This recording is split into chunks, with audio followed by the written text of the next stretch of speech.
పరమశివుని యొక్క లీలామూర్తులలో 13వ మూర్తి హరిహరమూర్తి. అంటే ఆయన యొక్క శరీరంలో సగభాగాన్ని శ్రీ మహావిష్ణువు స్వీకరించారు. అలా పరమశివుణ్ణి ప్రసన్నుణ్ణి చేసుకుని ఆయన శరీరంలో సగభాగాన్ని శ్రీ మహావిష్ణువు స్వీకరించినటువంటి మూర్తిని హరిహరమూర్తి అంటారు. నువ్వు ఎటువంటి భక్తితో ఎటువంటి ఉపాసన చేసి శంకరుని యొక్క శరీరంలో అర్ధభాగాన్ని పొందావో ఆ ఉపాయాన్ని నాకు చెప్పవలసినది అని పార్వతీదేవి నారాయణుణ్ణి ప్రార్థన చేస్తే శ్రీమన్నారాయణుడు పార్వతీదేవికి ఉపదేశం చేసినటువంటి స్తోత్రమే శివాష్టోత్తర శతనామ స్తోత్రం. ఈ శివాష్టోత్తర శతనామ స్తోత్రాన్ని ఆధారం చేసుకుని పార్వతీదేవి శంకరుడి యొక్క శరీరంలో అర్ధభాగాన్ని పొందింది. అది 14వ స్వరూపం. దాన్ని అర్ధనారీశ్వర స్వరూపము అని పిలుస్తారు. మనకి కూడా కావలసింది మనుష్య జన్మ యొక్క పరమ ప్రయోజనం భగవంతుడితో ఐక్యమే కనుక శివాష్టోత్తర శతనామ స్తోత్రాన్ని ప్రదోష వేళలో చదవడం మనకి ఇహమునందు సమస్తమైన కోర్కెలని తీరుస్తుంది, పారలౌకిక సుఖమును భగవంతుని యొక్క అనుగ్రహాన్ని మన యందు ప్రసరింపచేస్తుంది. నిన్నటి రోజున శివనామం గురించి మీతో కొంత నేను ప్రస్తావన చేసి ఉన్నాను. శివో మహేశ్వర అని పిలుస్తారు. ఈ మహేశ్వర అనబడేటటువంటి నామం చిత్రమైనటువంటి నామం. మనకి మంత్రపుష్పం చెప్పినప్పుడు ఒక మాట చెప్తుంటాం, ఈశాన సర్వ విద్యానాం ఈశ్వర సర్వభూతానాం బ్రహ్మాధిపతిర్బ్రహ్మణోధిపతిర్బ్రహ్మ శివో మే అస్తు సదాశివోం అని.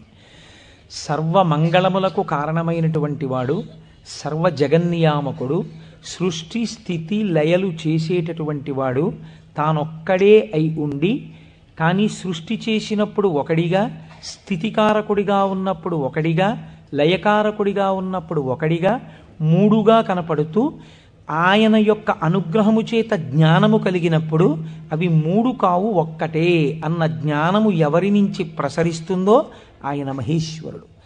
ఆయనే మూడుగా కనపడేటటువంటి ఒక్కటి. అందుకే పోతన గారు భాగవతంలో ఒక చోట ఒక మాట అంటారు, 3 మూర్తులకును 3 రూపములకు 3 కాలములకు మూలమగుచు భేదమగుచు తుతిక భేదమయ్యొప్పారు బ్రహ్మమనగ నీవే పాలనయన అని పిలుస్తారు. 3 రూపములకు మనకి సృష్టి స్థితి లయ అని 3 మాటలు వాడుతుంటాం. సృష్టి అంటే పూర్వం లేనటువంటి దాన్ని మన కంటికి కనపడేటట్టుగా ఒక కొత్త వస్తువు తయారగుట, ఒక కొత్త ప్రాణి ఆవిర్భవించుట, దానికి సృష్టి కార్యము అంటారు. స్థితి అంటే వచ్చినటువంటి పదార్థము కొంతకాలం అలా క్షేమంగా ఉండుట.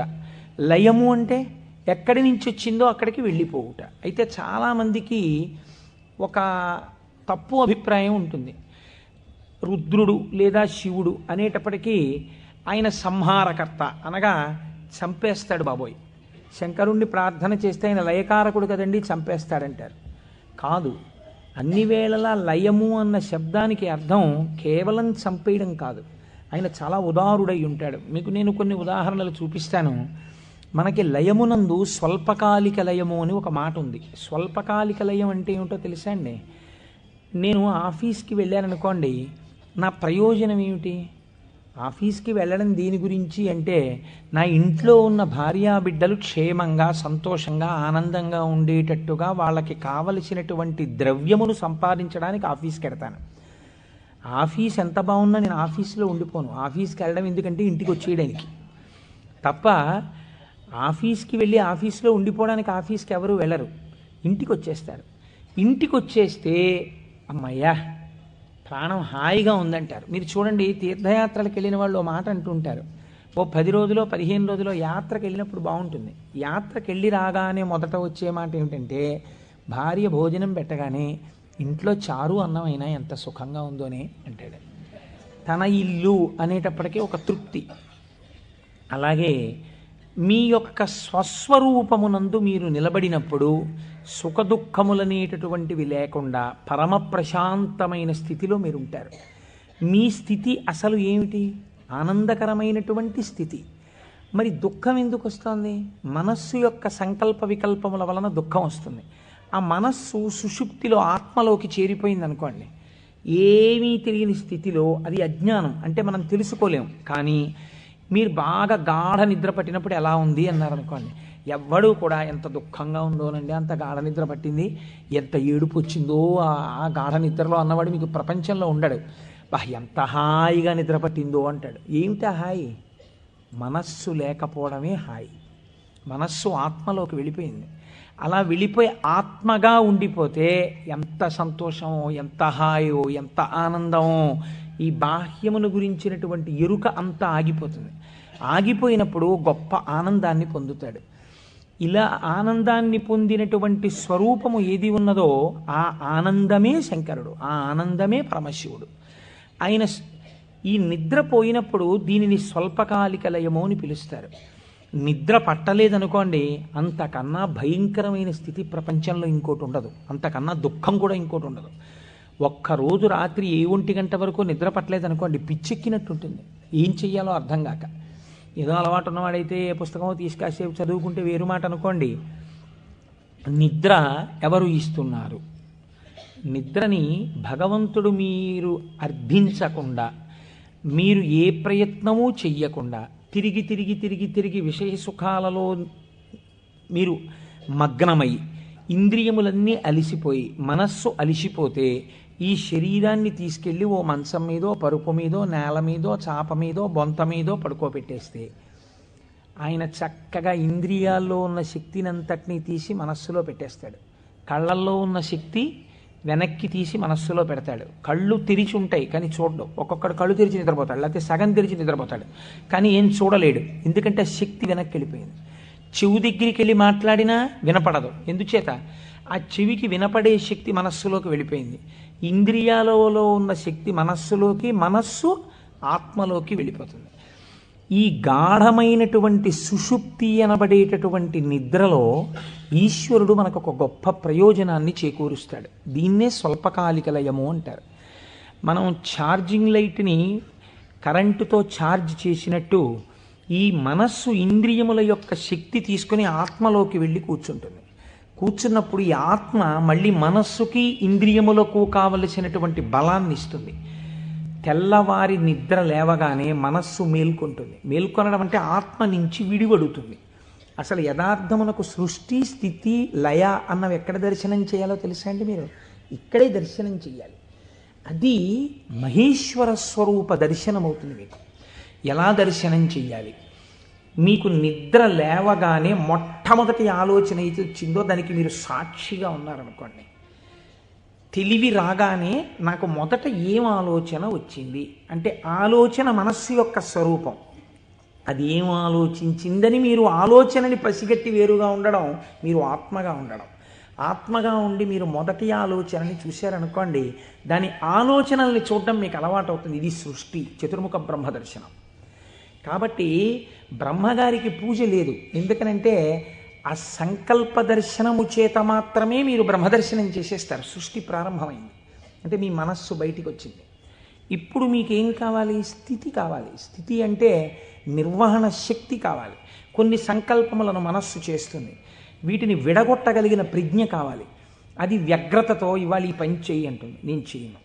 నీకేం, నీ సొమ్మేం పోయింది నువ్వు చెప్తావు, కానీ మూట కట్టుకొని అనుభవించవలసిన వాడిని నేను చేయను అని మనస్సుకు ఎదురు తిరిగి చెప్పి, ఈ మాట చెప్పావు చాలా బాగుంది, ఇది చేస్తాను అని మనసు చెప్పినవి కొన్ని అంగీకరించగలగాలి. ఇలా చెయ్యడానికి మీకు సమర్థత కావాలి. ఇది నిర్వహణ సమర్థత. అడ్మినిస్ట్రేటివ్ ఎబిలిటీస్ అంటారు చూసారా? ఒక కుర్చీలో కూర్చుంటే ఆయన ఆఫీసర్ గారు, ఆ కుర్చీకి ఒక శక్తి ఉంటుంది. ఆ శక్తిని పొంది ఉన్నవాడు స్థితికారకుడు. స్త్రీగా చెప్తే నారాయణి అమ్మవారు, పురుషుడిగా చెప్తే శ్రీ మహావిష్ణువు. ఆయన స్థితికారుడు. కాబట్టి మీరు ప్రాతకాలమునందు తప్పకుండా విష్ణునామం చెప్పాలి. మీరు పూజామందిరంలోకి వెళ్ళి కూర్చోగానే విష్ణునామంతో ప్రార్థన ప్రారంభం కావాలి. అందుకే ఓం కేశవాయ స్వాహ, ఓం నారాయణాయ స్వాహ, ఓం మాధవాయ స్వాహ, గోవింద విష్ణు మధుసూదన త్రివిక్రమ వామన శ్రీధర హృషికేశ పద్మనాభ దామోదర సంకర్షణ అని ఒకవేళ మనకి సరిగ్గా చెప్పడం చేత కాదేమోనని ఋషులు నిర్ణయించేశారు. అసలు పూజ ప్రారంభమే ఆచమనంతో, ఆచమనం విష్ణునామాలతో. ఆ విష్ణువు యొక్క శక్తి మీ యందు ప్రసరిస్తే మీకు సాయంకాలం వరకు ఆ ప్రజ్ఞ అలా వెడుతుంది. ఎందుకంటే జాగృతిలో ఉన్నప్పుడే మీరు ఇంద్రియాలని మనస్సుని ఈశ్వర స్వాధీనం చెయ్యాలి. దీనికి కావలసిన ప్రజ్ఞ, మీ ఆలోచనల్ని చక్కదిద్దుకోగలిగిన ప్రజ్ఞ మీ యందు ప్రసరిస్తుంది. కాబట్టి విష్ణు పూజతో రోజు ప్రారంభం కావాలి, విష్ణునామంతో ప్రారంభం కావాలి. తరువాత మీరు అభిషేకం చేసుకోవచ్చు, శివార్చన చేయవచ్చు. నేను అలా చెయ్యవద్దని నేను చెప్పట్లేదు. విష్ణునామంతో ప్రారంభించాలి. మనకి భగవంతుడు ఒక్కడే, కానీ మనకి ప్రయోజనం చేకూర్చడానికి అన్ని రూపాల్ని పొందాడు. రాత్రి నిద్రపోయే ముందు శాస్త్రం అంది 11 మార్లు. ఇంకా నువ్వు నామం చెప్పేసిన తర్వాత ఇక మాట్లాడకూడదు. 11 మాటలు శివ శివ శివ శివ శివ శివ శివ అని 11 మాటలు అనుకుని విశ్రాంతి స్థానమునకు శరీరమును చేర్చేయాలి. ఇక పడుకున్న తర్వాత ఇక మాట్లాడడం. ఇప్పుడు ఈ శివానుగ్రహం స్వల్పకాలిక లయం. సృష్టిని దర్శనం చేశాడు, స్థితికారకుణ్ణి ప్రార్థన చేశాడు. ఈ రోజు చేసినటువంటి పనులన్నీ మంచి పనులైతే నిద్రలో నీకు సాత్వికమైనటువంటి ఆలోచనలు వస్తాయి. సాత్వికమైన ఆలోచనలతో, చిత్తశాంతితో, భయానకమైన కలలు రాకుండా హాయిగా నిద్రపుచ్చగలిగినటువంటి స్వరూపము స్వల్పకాలిక లయమైనటువంటి పరమశివ స్వరూపము. శివనామం చెప్పి నిద్రపోతే నిద్రా సమాధి స్థితి, అది సమాధి స్థితి అవుతుంది. మళ్ళీ లేచాడు, మళ్ళీ సృష్టికర్త దర్శనం చేస్తాడు. తొలితలంపు ఏది వస్తోందో దాన్ని మీరు ఈశ్వరుడి వైపుకి తిప్పడం అలవాటు చేయాలి మనస్సుకి ప్రయత్నపూర్వకంగా. ఫస్ట్ డిక్టం లోపల నుంచి ఏం రావాలో తెలుసా అండి, అది మీరు అలవాటు చేయాలి. అప్పుడు మీరు ఒక రోజుని, కాలమునందు ఒక రోజు అనబడేటటువంటి విభాగమును మహేశ్వరుడిగా మారుస్తున్నారు మీరు. ఇది మహేశ్వరార్చనము. ఒక రోజు మహేశ్వరుడయింది, మీరు ఆ మహేశ్వరార్చన చేత మీరు మహేశ్వరుడైనారు. ఎలా అంటే మొట్టమొదటి ఆలోచన బయటికి వస్తూనే మనస్సుకి ఒకటి అలవాటు ఉండాలి. ఏమిటో తెలుసా అండి అలవాటు? ఇది చిత్రంగా ఉంటుంది. చిలకకి సహజ స్వభావం ఏమిటి? మీరు ఒక పంజరంలోంచి బయటికి తీస్తే ఎగిరిపోవడం. కానీ కొంతమంది చిలక ప్రశ్న అని జ్యోతిష్యం చెప్పేవాళ్ళు ఉంటారు. వాళ్ళు పంజరంలోంచి తలుపు పైకెత్తి చిలకని బయటికి పిలుస్తారు. చిలక బయటికి వచ్చి ఎగిరిపోదు. ఎగిరిపోకుండా వచ్చి అక్కడ పెట్టిన పుస్తకాలని ముక్కు పెట్టి లాగి ఒక పుస్తకాన్ని నుంచి లోపలికి వెళ్ళిపోయి కూర్చుంటుంది. ఆయన తలుపు వేయలేదనుకోండి, అది ఎగరదు, అందులోనే కూర్చుంటుంది. అదేంటి స్వేచ్ఛగా ఎగిరే చిలక ఎగరకుండా ఇలాంటి పనులు చేయడం ఏంటి అంటే ఆయన అలా తర్ఫీదు ఇచ్చాడు దానికి, అందుకని అది అలా ప్రవర్తిస్తుంది. మీరు కూడా మీ మనస్సుకి తర్ఫీదు ఇవ్వడం మీకు రావాలి. నిద్ర లేవగానే అది మొదటి సంకల్పం ఏం చెప్పాలో తెలుసా అండి? ఇప్పుడు నీ ఇంట నీ ఆరాధ్య దైవము, నీ కులదైవం ఎవరున్నారో వారు నువ్వు పడుకున్న వైపు నీ తల ఇటువైపు ఉన్నది. సాధారణంగా నిద్రపోయేటప్పుడు ఎడమ వైపుకి నిద్రపోమ్మని శాస్త్రం. నువ్వు కొంచెం ఓరగిలా పడుకుని కొద్దిగా తల కుడిపక్కకి తిప్పి నీ కన్నులు విప్పితే నీ దృష్టి ప్రసారము తిన్నగా నీ కులదేవతా స్వరూపము మీద పడుచున్నది. అది లక్ష్మీనారాయణులు కానివ్వండి, పార్వతీ పరమేశ్వరులు కానివ్వండి. నేను దాని యందు అభ్యంతర ప్రకటన చెయ్యను, ఉన్నది ఒకటే పరబ్రహ్మం. కనుక ఇది మొదటి ఆలోచన కావాలి. ఇది మనస్సుకి మీరు అలవాటు చేయాలి. అంతేకాని టైం అయిపోతోందని గడియారం వంక చూస్తూ కంగారుగా లేవడం అలవాటు కాకూడదు. మీ తల ఇలా తిప్పి మీ కళ్ళు విప్పితే మీ మొట్టమొదటి దృష్టి ఇలా చెదురుతూ బాగా నిద్రపోయినటువంటి కనులలోంచి జరిగిన మొదటి కిరణ ప్రసారము పరమేశ్వర మూర్తి మీద పడడము చేత పరావర్తనము చెంది ఆ పార్వతీ పరమేశ్వర లేక లక్ష్మీనారాయణ దర్శనము ఇక్కడ జరిగి ఈ కంటితో చూసి లేచిన తర్వాత కాలు పెట్టే ముందు మనస్సు మళ్ళీ సముద్రవసనే దేవి పర్వత స్తనమండలే అని ఒక శ్లోకం చెప్పి కిందకి దిగగానే, గురువుగారు మీరు నాకు ఉపదేశం చేశారు, మీరు చెప్పిన బుద్ధితో ఈనాటి నా రోజు గడుచుగాక అని నేల మీద పడి గురువుగారి పాదాలని ఒక్కసారి మనస్సులో ధ్యానం చేసి వారి పాదాలకి శిరస్సు తాటించి పైకి లేవడం. ఇది మీకు అలవాటైందనుకోండి, మీకు తెలియకుండా మీరు మొదటి ఆలోచన రావడానికి సాక్షి. ఇప్పుడు ఈ ఆలోచనని మీరు ఒక దిశానిర్దేశం చేస్తున్నారు. ఇది స్థితికారకత్వం. అసలు నిజంగా ఒడిసి పట్టడం, ఇలా తిప్పడాన్ని యథార్థమునకు ఒక రోజును మహేశ్వరుడిగా మార్చుట కాకుండా ఎక్కడో మహేశ్వరుడు ఉన్నాడు, ఆయన సృష్టికర్త స్థితికర్త ప్రళయకర్త. మీరెప్పటికి సృష్టికర్త స్థితికర్త ప్రళయకర్త దర్శనం చేస్తారు? లలితా సహస్రనామంలో, లలితా అష్టోత్తరంలో అమ్మవారికి ఒక నామం ఉంది, భావనామాత్ర సంతుష్టాయై నమః. మీ భావన ఎలా ఉందో దాని చేత ఆవిడ సంతుష్టురాలవుతుంది, ఆవిడ ఆనందిస్తుంది. ఇక్కడ మీరు భావన చేస్తుంటే ఈ శక్తి అంతా ఆవిడే, ఇక్కడ ఉన్న శక్తి, ఇక్కడ ఉన్నటువంటి ప్రకృతి వికారమైన శరీరం ఆవిడే. ఇది ఆయన్ని కోరుతోంది. దీన్ని దానితో కలపాలని ఆవిడ తెర పైకెత్తుతుంది. ఇది మాయా అన్న అవనిక ఒక రోజున పైకెత్తేస్తుంది ఆవిడ. అప్పుడు మీరు దానితో కలుస్తారు. ఇది జీవితంలో అనుసంధాన ప్రక్రియగా వెళ్ళవలసినటువంటి మహేశ్వర స్వరూపం. అంతేకాని మహేశ్వర స్వరూపం అనగా ఏదో దేవతలందరి చేత పూజింపబడువాడు, నేను దాన్ని దోషం అంటలేదు, నేను తప్పంటలేదు. కానీ మీరు అలా అనుసంధానం చేసుకుంటే అది భక్తికి బాగా పనికొస్తుంది. అందులో నేను ఎంతమాత్రము దోషమెంచను. కానీ మీకు ఇది నిత్య జీవితమునందు అలవాటులోకి తెచ్చుకోవలసినటువంటి ప్రక్రియ. మీరు ఇలా దర్శనం చేస్తూ వెళుతున్నారనుకోండి, మీ లయ పరమశివుడు. మీరు ఇప్పటిదాకా ఎవరితో కలిసి ఉన్నారు అని అడిగారనుకోండి, నిద్ర లేవగానే మీరు ధైర్యంగా చెప్పగలగాలి, నేను ఇప్పటి వరకు కైలాసమునందు పార్వతీ పరమేశ్వరులతో కలిసి ఉన్నాను. అది నా నిద్ర. ఎందుచేత? నా నిద్రని నేను అలా స్వీకరించాను పడుకోబోయే ముందు. నేను లేచినప్పుడు నేను చతుర్ముఖ బ్రహ్మ దర్శనము చేత సృష్టికర్త దర్శనమే నా యొక్క మేల్కొనుట. నా పూజామందిర ప్రవేశము స్థితికర్త యొక్క ప్రార్థన. నా నిన్నటి రోజు సృష్టికర్త స్థితికర్త ప్రళయకర్తల యొక్క సమాహారము, మహేశ్వర స్వరూపముగా నా చేత ఉపాసన చేయబడిన కాలము. కనుక నేనెవరినయ్యాను? మహేశ్వరోపాసన చేత నేను ఒక మహేశ్వరుడనైనాను. ఇది మీ జీవితమునందు రావలసిన ప్రక్రియ. ఇలా చెయ్యగా భ్రమరకీటక న్యాయంలో ఒకనాడు మీరు ఆ స్వరూపాన్ని పొందుతారు.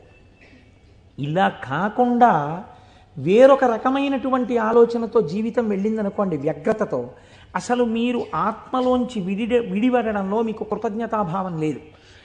ఆ నిద్ర పట్టింది, లేవడం దేనికోసం? న్యూస్ పేపర్ కోసం. న్యూస్ పేపర్ తీస్తే ఏముంటుంది? న్యూస్ పేపర్కి ఎప్పుడు ఏం కావాలంటే మళ్ళీ రేపు కూడా మీరు 3 రూపాయలు ఇచ్చి కొనుక్కోవడానికి తగినటువంటి ఉద్వేగమును మీ యందు కల్పింపగలిగినటువంటి ప్రధానమైన వార్తని హెడ్లైన్స్గా వెయ్యాలి. అది పేపర్ టెక్నిక్. అంతేగాని మీ మనస్సుకి ఉల్లాసమును కల్పించేటటువంటి ఒక సాత్వికమైన విషయాన్ని తీసుకొచ్చి హెడ్లైన్స్గా వాళ్ళు ఎందుకు వేస్తారు? పేపర్ని కూడా మీరు దోషం పట్టకూడదు. అది వాళ్ళ యొక్క జీవన విధానం, అది పేపర్ యొక్క లక్షణం. అందరూ అలా కోరుకుంటున్నారు. కాబట్టి అందులో ఉద్వేగం ఉండి తీరుతుంది. ఉద్వేగము ఉండి తీరుతున్న విషయాన్ని నువ్వు ముందెళ్ళి పట్టేసుకుని పూజామందిరంలోకి వెళ్ళారనుకోండి, ఇప్పుడు మీ మనస్సు ఏమవుతుందంటే ఈ ఉద్వేగపూరితమైన విషయాన్ని మనస్సు పట్టుకుంది కాబట్టి దాన్ని పట్టుకు తిరుగుతుంటుంది. ఇక్కడ ఓం కేశవాయ స్వాహ, ఓం నారాయణాయ స్వాహ, ఓం మాధవాయ స్వాహ అంటుంటాడు. కానీ చూసా అక్కడ ఎలా అయిందో, ఎలా దెబ్బలాడుతున్నారు, ఏమిటో ఈ లోకం. ఇంకెందుకు ఆ పూజ అంటే? పట్టుకోకూడని వస్తువును ముందు పట్టుకుని నువ్వు ప్రారంభం చేశావు, మనస్సు చించలమైంది. దానికి సాత్విక భావనతో ప్రారంభం చెయ్యాలి. పరమ సత్వగుణ ప్రధానుడై స్థితికారకుడై మీ మనస్సుని ఆహ్లాదపూరితముగా ఉంచి ఈశ్వరాభిముఖం చేయగలిగిన శక్తి విష్ణు శక్తి. అందుకని విష్ణునామంతో రోజు ప్రారంభం కావాలి. కనుక ఇది మీరు నిత్య జీవితంలోకి మహేశ్వర స్వరూపాన్ని తెచ్చుకోవలసినటువంటి విధానం. ఇప్పుడు ఈ మహేశ్వరుడు మీరు మామూలుగా వాంగ్మయ రీత్యా చూసినప్పుడు ఈయన నియంత అన్న మాట నేను తేలికగా ఎందుకు వాడేశానో తెలుసా అండి? అది పౌరాణికమైన భాషలో వాడబడిన మాట కాదు. నువ్విలా ఎందుకు చేశావు అని వేరొకరు అడగలేనివాడు. ఈ ఈశ్వరుడు యొక్క స్థితి